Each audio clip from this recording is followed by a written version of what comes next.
Aujourd'hui, nous allons aller en Provence, dans le Luberon, près d'Apt. C'est une région bénie des dieux, les amandiers sont presque en fleurs, on les voit, et nous allons aller découvrir les fruits confits et le nougat. Et je vous retrouve juste après pour une recette de nougat glacé aux fruits confits.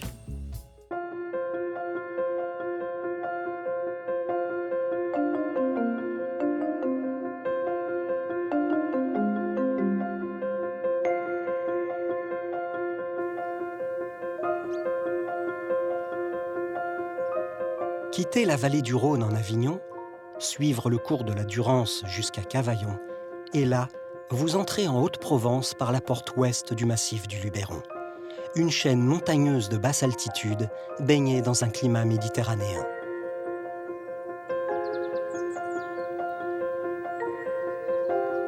La Provence, terre de partage, terre d'immigration. Depuis l'Antiquité, la région a accueilli différentes vagues migratoires.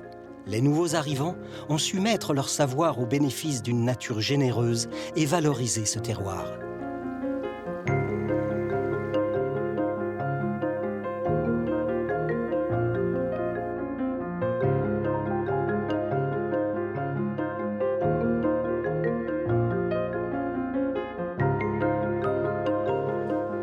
Robert, amoureux de sa ville, va nous faire découvrir les produits de sa région et les hommes qui les travaillent.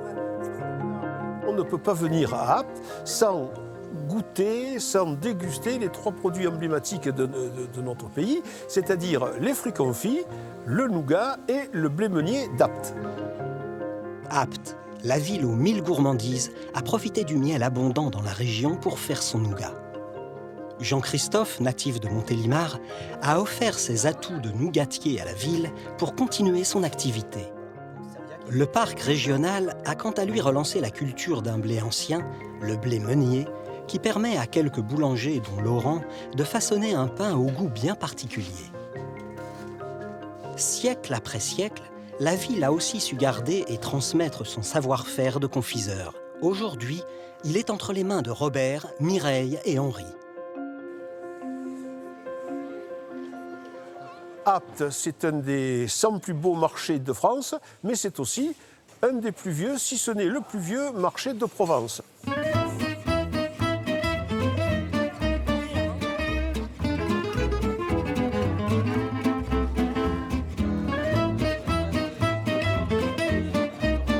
Alors, on trouve une grande variété de produits locaux comme l'huile d'olive, la truffe en saison, l'agneau du Luberon Ventoux qui est une appellation protégée.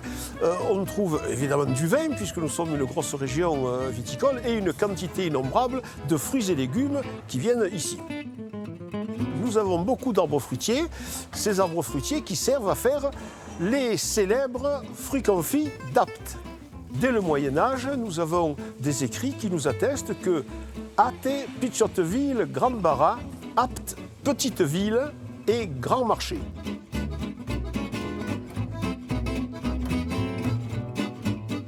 Jean-Christophe et sa femme sont arrivés de Montélimar pour s'installer à Apt il y a 22 ans avec toute leur expérience de nougatier.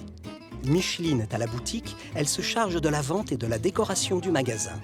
Jean-Christophe s'occupe de la fabrication.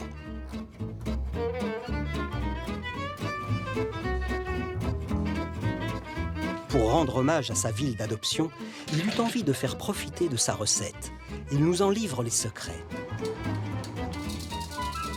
Je commence par mettre des blancs à tourner, puis à monter. Quand les blancs sont montés en neige, j'y rajoute du sucre, puis je fais bouillir du miel que j'ajoute dedans. Une fois que j'ai incorporé ce miel, je laisse tourner un petit peu. Si je veux du nougat mou, je le cuirai à 150 degrés. Si je veux du nougat un peu plus dur, je le cuirai à 170 degrés. La recette d'un bon nougat tient à sa cuisson. Il ne doit être ni trop dur ni trop mou. À l'intérieur de la cuve, il faut faire dessécher le nougat. C'est une étape très importante qui permet au nougat de durcir. Donc je le dessèche à l'aide d'un chalumeau. Je fais tourner autour de la cuve mon chalumeau pendant un quart d'heure, 20 minutes. Voilà, une fois cette étape terminée, et pour voir si mon nougat est prêt, je prends un petit cul de poule d'eau et je trempe mon nougat dans l'eau froide. Et à la texture, je sais si le nougat est prêt ou pas. Quand il est bien desséché, donc je sors mes amandes du four, parce que je les ai mis préalablement au four, et je les verse dans ma pâte avec un petit peu de vanille et puis des pistaches. J'arrête ma cuve et je viens le verser dans un moule que j'ai préalablement graissé et préparé pour lui donner sa première forme. Une fois que mon nougat a reposé 1h30 à 2 heures, après je donne la forme que les clients apprécient, c'est-à-dire je peux donner la forme d'une barre, la forme d'une papillote. Et vous voyez, comme vous le voyez, il se coupe très très bien parce que c'est du nougat tendre. Voilà. Donc, en le trempant dans du chocolat et en le trempant dans du sucre coloré, j'obtiens donc ces couleurs de notre belle région. C'est important pour moi de respecter le terroir. J'appelle mon nougat le nougat de Provence, donc je pense qu'il est important de prendre des produits qui viennent de notre région. Donc les amandes viennent et poussent en Provence, elles poussent en Provence, sont récoltées en Provence. Et le miel, pareil, je prends un producteur local pour faire mon nougat. Voilà. Allez, tu me passes ça, je mets à l'échelle, on finit de ranger ça et ça va au magasin. Voilà. C'est des Italiens qui ont commencé à faire du nougat, donc il n'est pas de France. Et ils faisaient du nougat sans blanc d'œuf. Donc c'est du nougat un peu dur, c'est un peu comme le nougat qu'on trouve à Noël, le nougat noir que nous trouverons à Noël. Voilà. Sauf qu'après, c'est un Français qui a pensé, ou qui a eu l'idée de mettre des blancs d'œufs dans le nougat pour l'attendrir et pour lui permettre de devenir plus onctueux, plus tendre et plus moelleux. Oui, pour moi, c'est un peu rendre hommage à la région et à notre beau terroir. Le don que Jean-Christophe fait à sa région vient de loin, car le nougat de Provence est aussi héritier des nougats arabes et catalans. Celui d'Apt se décline aujourd'hui sous d'autres parfums, et notamment avec des fruits confits. Mais le nougat n'est pas le seul à avoir émigré dans la région. En 1985, la culture de variétés anciennes de blé, dont le blé meunier d'Apt, a été lancée dans le parc du Luberon dans le but de conserver le patrimoine végétal local. Aujourd'hui encore, dès le milieu de la nuit, des boulangers comme Laurent Chess utilisent cette farine pour faire un pain 100% made in Luberon. Il y en a moi.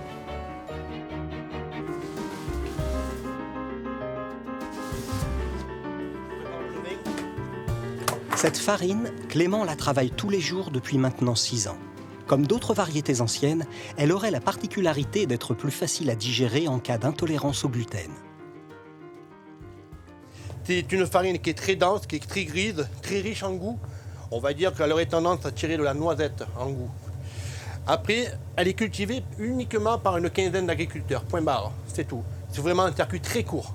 C'est producteur, moulin, boulanger. Donc les anciens le fabriquaient, on va dire, la période avant-guerre. Ils le pétrissaient exclusivement à la main. Donc en fait, ils le pétrissaient, on va dire, un gros quart d'heure, 20 minutes à la main, qu'aujourd'hui on le remplace par la machine, par la mécanique, qui se fait en 5 minutes. Mais Laurent tient quand même à respecter la recette et le savoir-faire ancestral qui lui ont été transmis. Alors là, on va te faire des pâtons de 500 grammes. Comme à l'ancienne, exactement comme à l'ancienne. Une fois qu'il va être plaqué, on va le mettre dans la chambre de fermentation. La fermentation, une étape indispensable permettant de libérer le CO2 des levures.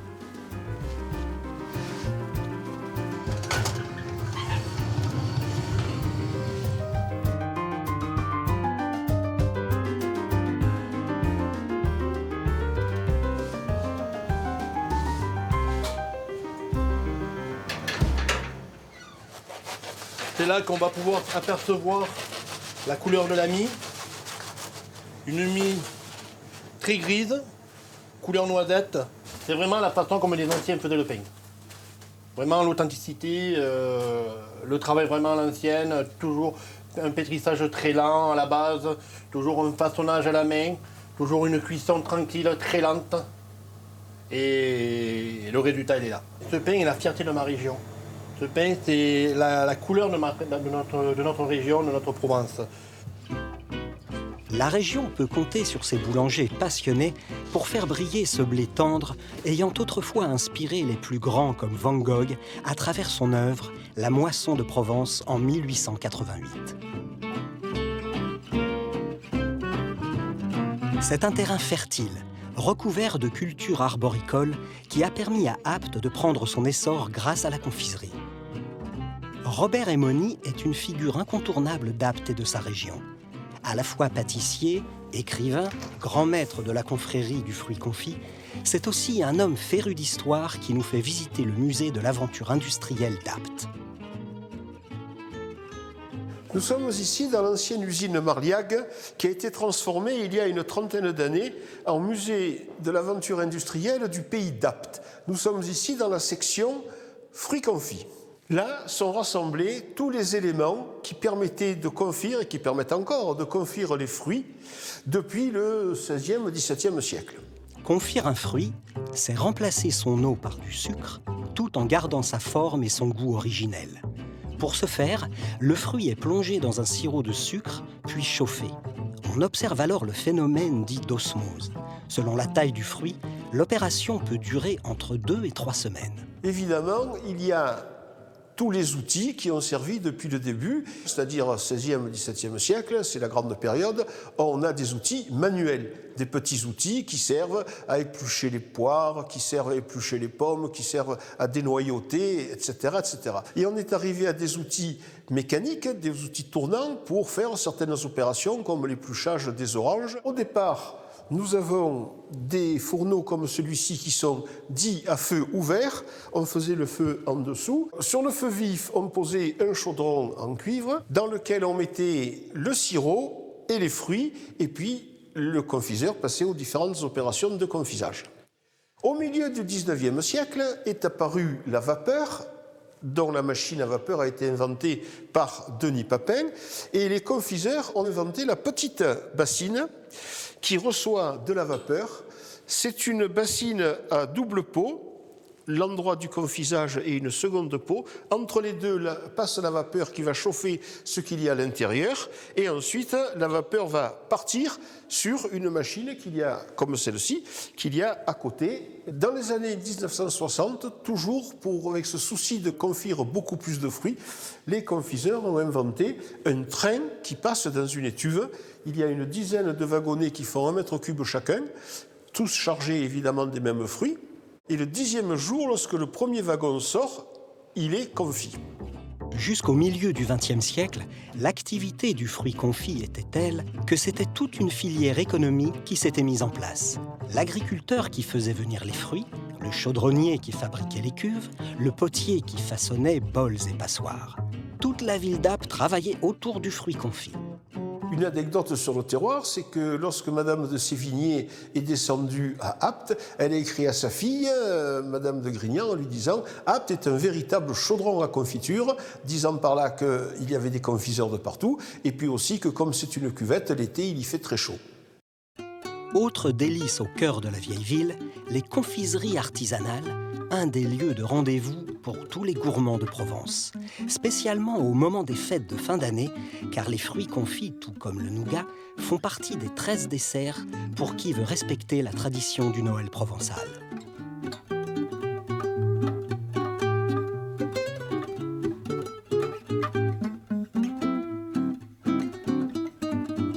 C'est une histoire de famille. C'est mon beau-père qui a créé la boutique en 69. Après, c'est mon mari qui est allé travailler donc, avec lui. Et après, quand on s'est mariés, c'est devenu après tout naturel, quand j'ai eu mon fils, que je vienne travailler avec eux. Donc c'est ma belle-mère qui m'a, disons, formée. Voilà, de temps en temps, si j'ai besoin, elle vient me filer un coup de main toujours. Mais c'est mes beaux-parents qui ont créé la boutique. Là, maintenant, on a notre fils qui est venu travailler avec nous, mais lui, c'est un peu un autre registre. C'est pas vraiment sur le fruit confit, ça reste dans la douceur, mais c'est le chocolat. Les fruits confits, donc, on se sert essentiellement ici, voilà, aux producteurs du coin. Hein, on ne va pas loin, à part, bon, évidemment, la clémentine, voilà, qui gèle ici, les ananas. Mais sinon, c'est tous des fruits de la région. Il y a beaucoup de gourmands qui viennent dans la boutique, bon, essentiellement des Aptésiens, mais des gens d'ailleurs aussi. Pas mal l'été parce que c'est vraiment traditionnel, voilà, aussi que les gens ramènent des confiseries. Oh Mireille, alors Comment tu vas? Ça va et toi? Ça va? Gourmand et impatient, Robert vient déjà chercher ses fruits confits pour faire le gâteau des rois, une autre coutume locale. Je vais prendre du melon en tranche, des tranches de melon. Celle-là, Voilà. te va? Oui, impeccable. Et puis des bigarreaux. Voilà. Et nous, Alors, les fruits qui viennent de faire. Eh oui, voilà, de ça c'est finir. un beau melon, Oui. mais tu comprends, les gens ils ne savent pas tout le travail qu'il y a pour faire un melon entier comme ça, à confire. Eh oui. Il faut savoir le peler, c'est un tour de main particulier, tout en lui conservant la forme de ses tranches.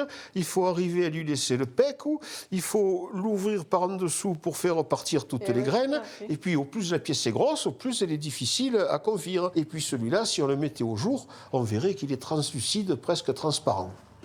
Ce melon n'est pas n'importe quel melon. Il s'agit d'une variété ancienne, le Presco. On ne le trouve pas dans le commerce. C'est pour cette raison que ces graines sont récupérées d'une année sur l'autre pour être replantées non loin d'Apt, à Saint-Martin de Castillon, par le cousin de Mireille.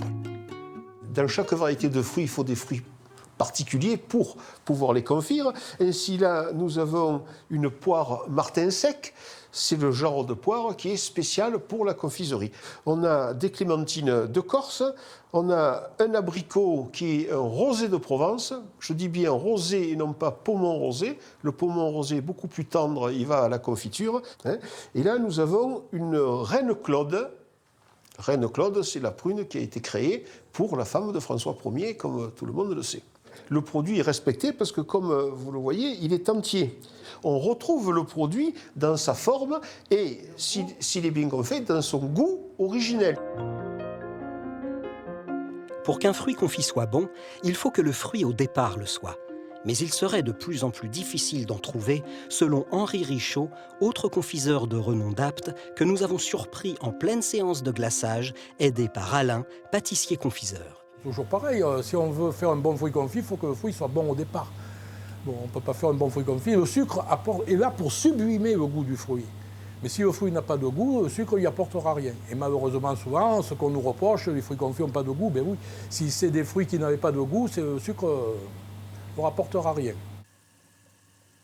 Alors, le glaçage du fruit confit est destiné, disons, à pouvoir utiliser les fruits pour faire des compositions qui ne collent plus au doigt. La plus grosse quantité des fruits confits se vend des goûters pour faire des préparations, des gâteaux. Tout, on n'a pas besoin de le glacer.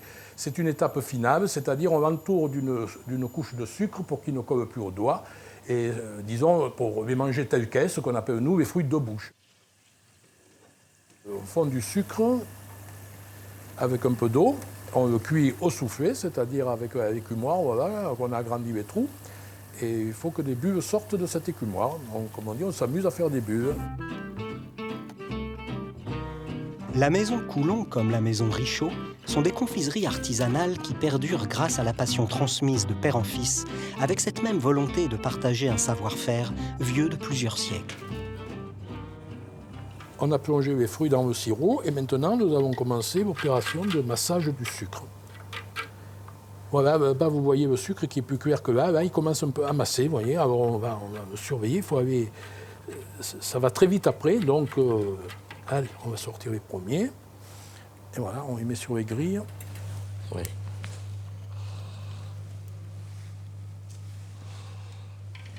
Là, c'est un peu chaud, là. Là, on a un fruit qui est glacé parfaitement. Le sirop était à la bonne température. Le glaçage est bien brillant. Là, on va avoir une conservation parfaite et un brillant qui donne un côté gourmand aux fruits. C'est parfait. Nous sommes des gens passionnés. Si c'est des métiers, si on n'est pas passionné, on ne les fait pas. C'est des métiers très contraignants, très durs. Donc, s'il n'y a pas un minimum de passion, on ne perdure pas dans le métier. C'est certainement grâce à des passionnés comme Alain et Henri qu'Apt a su garder son titre de capitale internationale du fruit confit.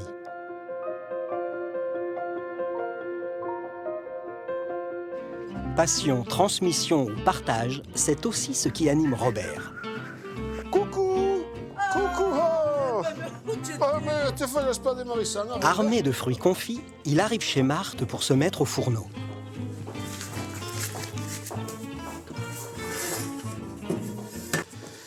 Alors là, je vais former le gâteau des rois.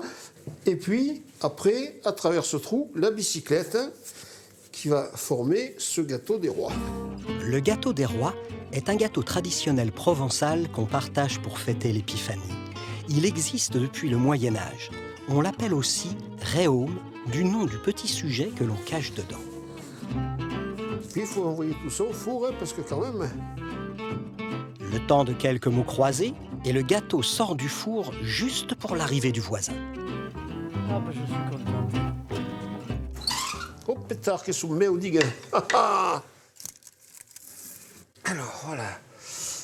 Il faut faire le nappage maintenant.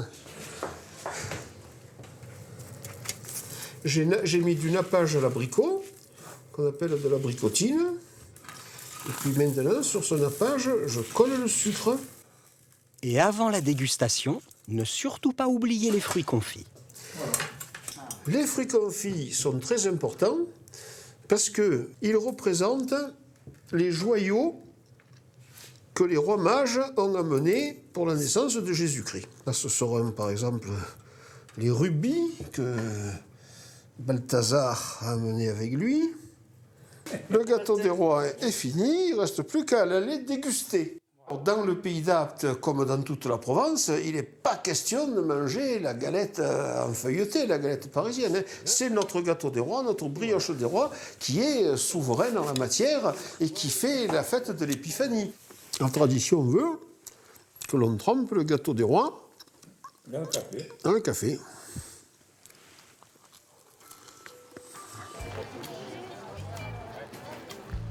C'est jour de marché à Apt. Tous les artisans de la région sont là en nombre pour vendre leurs produits artisanaux. Car oui, notre époque tend à un retour aux productions locales, souvent synonyme d'un meilleur savoir-faire.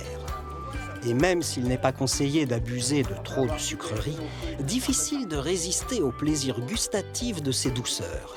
C'est ce que promeut Robert en grand maître de la confrérie du fruit confit. Il entend bien continuer à mettre en valeur le patrimoine culinaire de sa ville et veiller à ce qu'elle reste une terre sacrée pour tous les gourmands. Que la frutte confite non combuste, que se despatria pamperiguste.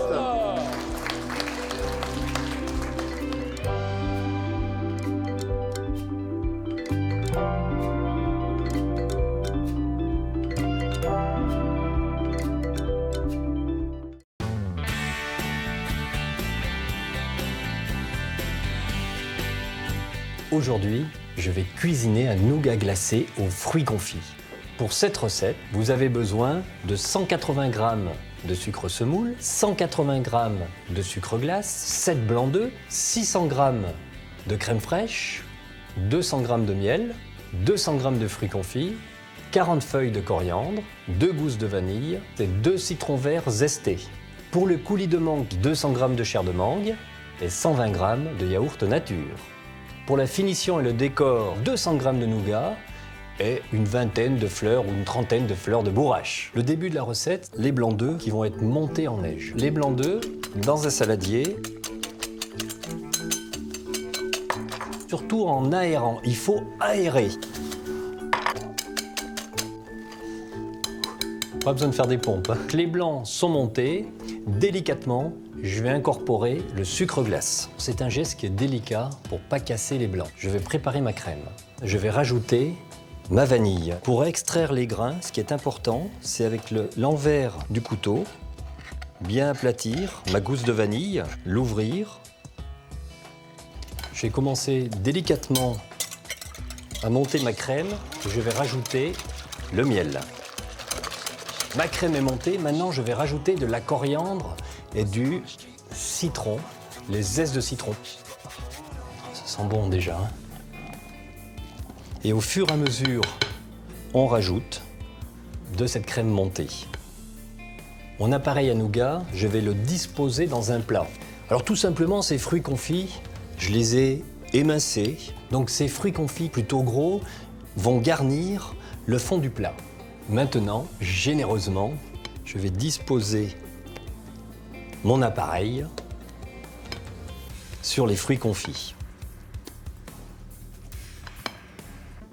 Et je vais donc réserver mon appareil au grand froid quelques heures. Pour accompagner le nougat glacé, je vous propose un coulis de mangue au yaourt. ici de la mangue dans laquelle je vais rajouter un yaourt. Alors j'ai la chance d'avoir du nougat. Je vais garnir, décorer mon nougat glacé avec du nougat. Je vais faire quelques petites tranches. Oh, on voit les noisettes, les pistaches. Maintenant, il n'y a plus qu'à décorer mon nougat glacé. Ce nougat, ensuite on va se servir généreusement et on va l'accompagner de cette bonne purée de mangue agrémentée de yaourt. Voilà. Le nougat glacé est terminé. Je vous souhaite une agréable dégustation.